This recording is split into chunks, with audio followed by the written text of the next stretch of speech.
आपने सुना होगा इंडिया एक यूनियन है जहां सेंटर और स्टेट दोनों मिलके काम करते हैं। लेकिन एक सवाल है, जब एक गवर्नमेंट दूसरे गवर्नमेंट के बिहाफ पे खर्च करती है या किसी स्टेट के एम्प्लॉय की सैलरी सेंटर पे करता है तो उसका हिसाब कैसे होता है? ये पूरा प्रोसेस समझाता है rule number 108 of GFR 2017 adjustments with state governments. Rule number 108 ये कहता है कि अगर सेंटर और स्टेट के बीच फाइनेंशियल ट्रांजैक्शन हो रहे हैं तो उनका एडजस्टमेंट यानी फाइनल सेटलमेंट म्यूचुअल एग्रीमेंट के थ्रू होगा।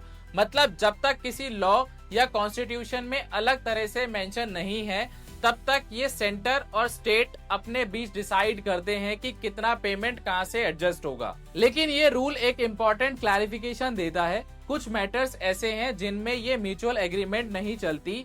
इन केसेस में एडजस्टमेंट हमेशा appendix 5 of government accounting rules 1990 के मुताबिक ही होती है। ये अपेंडिक्स सेंटर और स्टेट के बीच में एक रेसिप्रोकल अरेंजमेंट बनाता है और वो सबको फॉलो करना मैंडेटरी है। अपेंडिक्स 5 के अंदर ये मेन एरियाज कवर्ड है। सबसे पहले है पे एंड अलाउंसेस, अगर एक स्टेट का एम्प्लॉय सेंट्रल ड्यूटी पे है या वाइस वर्सा। दूसरा है लीव सैलरीज, जब कोई ऑफिसर दोनों गवर्नमेंट्स में इंटरचेंजेबली काम करता है। तीसरा है पेंशंस, रिटायरमेंट के बाद जो बेनिफिट्स मिलते हैं उनका कॉस्ट शेयरिंग। चौथा है ऑडिट एंड अकाउंट्स एक्सपेंडिचर, जब सीएजी या अकाउंट्स ऑफिस का एक्सपेंस शेयर होता है। पांचवा police functions on railways, railway bridges और ट्रैक्स की सिक्योरिटी का खर्चा। सिक्स्थ है इसमें forest survey and mapping by survey of India. Seventh है इसमें leave salary and pension contributions, जब एक गवर्नमेंट सर्वेंट फॉरेन सर्विस या दूसरी गवर्नमेंट में डेप्यूटेड होता है। इन सारे ट्रांजैक्शंस में सेंटर पहले खर्च करता है या स्टेट से रिकवर करता है और फिर ये ईयर एंड पे अकाउंट्स रिकंसाइल किए जाते हैं।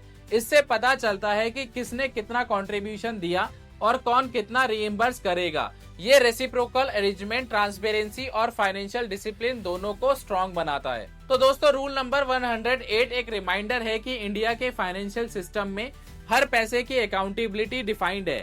सेंटर और स्टेट के बीच में एक क्लियर बैलेंस मेंटेन्ड है। यही कोऑर्डिनेशन हमारे फेडरल फाइनेंस सिस्टम की स्ट्रेंथ है।